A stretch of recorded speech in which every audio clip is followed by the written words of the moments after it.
अप्रैल 2025 जिस दिन पहलगाम की खूबसूरत वादियों को खून से रंग दिया गया था, आतंकियों ने बेकसूर निहत्थे पर्यटकों पर हमला किया, जिसमें 26 निर्दोष जिंदगियां छिन गई। भारत ने इस बर्बरता का करारा जवाब दिया है। ऑपरेशन सिंदूर के जरिए आतंक के आकाओं की कब्र खोदी है। आज हम उन परिवारों की कहानी सुनाएंगे जिनके आंसुओं ने इस ऑपरेशन को एक मकसद दिया। The moment I got emotional was that word सिंदूर, क्योंकि कहीं ना कहीं हम जितनी फीमेल्स जिनके सामने ये हुआ है उनके लिए ये शब्द बहुत बड़ा है। पहलगाम हमले ने न सिर्फ जिंदगियां छीनी बल्कि कई परिवारों का सुहाग और सपने उजाड़ दिए। कानपुर के शुभम द्विवेदी जो अपनी नई नवेली दुल्हन ऐशान्या के साथ हनीमून पर आए थे, आतंकियों की गोली का शिकार बने। शुभम की पत्नी ने आज गर्व से कहा कि सरकार ने मेरे सिंदूर का मान रख लिया।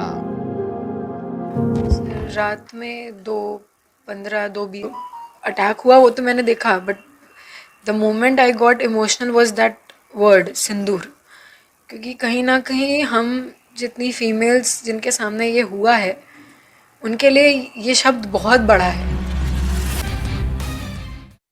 बहुत ही अच्छी बात है कि जो उन्होंने मोदी साहब ने बदला लिया है और मैं उनके साथ हूँ, जनता उनके साथ है और हमारा सारा परिवार उनके साथ माता है। जी, सेना के जवानों को मैसेज देना चाहेंगे, आगे भी वो लड़ाई लड़ रहे हैं।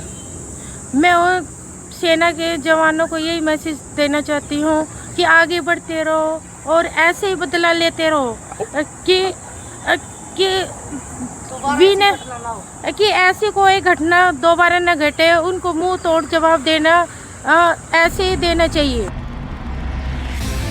इंदौर के सुशील नथनियाल का परिवार भी इसी पल का इंतजार कर रहा था कि जब सेना अपने शौर्य का परिचय देगी और कायरों को उनके बिल में घुसकर मारेगी।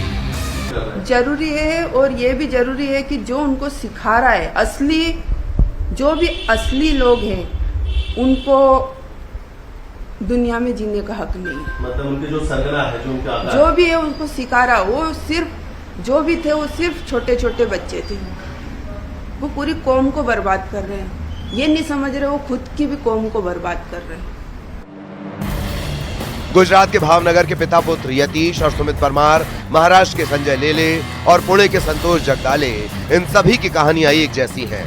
आतंकियों ने न सिर्फ उनकी जिंदगियां छीनी बल्कि उनके परिवारों का भविष्य भी अंधेरे में डुबो दिया, जिसे ऑपरेशन सिंदूर ने सुकून पहुंचाया है। भारतीय सेना ने रात को 2 बजे जो एयर स्ट्राइक किए, पाकिस्तान के जो आतंकी सेंटर है उन पर हमला किया है, तो मैं खुशी करता हूँ। मुझे गर्व हो रहा है कि भारतीय सेना ने और मोदी साहब ने जो बोली कही थी वो आज सच करके दिखाई और पाकिस्तान पर हमला किया, और हमारी जो बापूजी और मेरा भाई है उनकी दिव्य आत्मा को शांति मिलेगी। खुश हूँ कार्रवाई देख के, लेकिन इतना ही बोलूँगा कि ये इकलौती कार्रवाई नहीं होनी चाहिए। ऐसे कंटिन्यू अटैक्स उन पे होने चाहिए, तभी वो सुधरने वालों में से तो है नहीं, क्योंकि पहली 2 बार भी हमने उन पर अटैक किया था, मतलब रिप्लाई दिया था, खुद से अटैक नहीं किया था, तो तभी भी उन्होंने हिम्मत करी तीसरी बार अटैक करने की। तो इस बार उन पर ऐसा अटैक होना चाहिए कि चौथा अटैक करने के लिए वो बचना ही नहीं चाहिए। जो हमारी सरकार है, जो हर स्त्री को बहन बोलता है, तो उनके पतियों को छीना गया था, तो उनका सिंदूर छीना गया था। शायद इसी की वजह से उन्होंने वो नाम रखा होगा। ये नाम पढ़ के तो हम बहुत रो रहे थे सुबह, और मुझे लगता है कि जो मेरे पिताजी का या फिर जितने भी उधर बच्चे थे उन सबके पिताजी और जितनी भी औरतें थे उनके पतियों का जो मतलब जान ली गई, तो उनका ये मरण जो था वो वेस्ट नहीं हुआ। और मुझे लगता है ये उनके लिए आज सच में दी गई एक श्रद्धांजलि है जो भारत ने एयर स्ट्राइक करके की है। पहलगाम के स्थानीय खच्चर चालक आदिल हुसैन ने सैलानियों को बचाने की कोशिश में अपनी जान गंवाई। उनके भाई का कहना है कि सरकार पर उन्हें पूरा भरोसा था। वहीं ओडिशा के बालासोर के रहने वाले प्रशांत सतपथी की पत्नी ने ललकारते हुए कहा, उन्होंने धर्म पूछ कर मारा था, हम धर्म बता कर मारेंगे।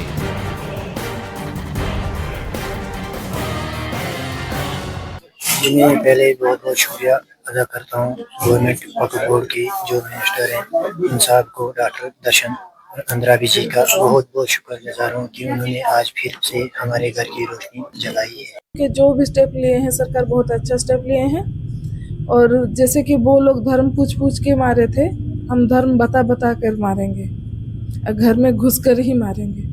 और जो किए हैं बहुत अच्छा काम किए हैं, इसको ही कंटिन्यू कीजिए। और मेरे हस्बैंड तो वो तो नहीं आएंगे, पर और किसी का सिंदूर मांग से ना जाए, यही गुजारिश रहेगी। सरकार जो भी किए हैं अच्छा ही किए हैं, और जो भी होगा मंगलवार को शुरू है, सब कुछ मंगल ही होगा। सिंदूर सिर्फ सौभाग्य का प्रतीक नहीं बल्कि शौर्य और बलिदान की निशानी भी है। ऐसे में ऑपरेशन सिंदूर सिर्फ एक सैन्य कार्रवाई नहीं बल्कि उन सभी परिवारों के लिए न्याय की पुकार है जिनके अपनों को आतंकवाद ने छीना। पीएम नरेंद्र मोदी ने खुद इस ऑपरेशन का नाम सिंदूर चुना क्योंकि पहलगाम में आतंकियों ने चुन चुनकर पुरुषों को निशाना बनाया, कई महिलाओं का सुहाग उजड़ा, उन आंसुओं का हिसाब ये सिचुएशन है भैया अस्पताल की, तो ब्यूरो रिपोर्ट न्यूज़ 18।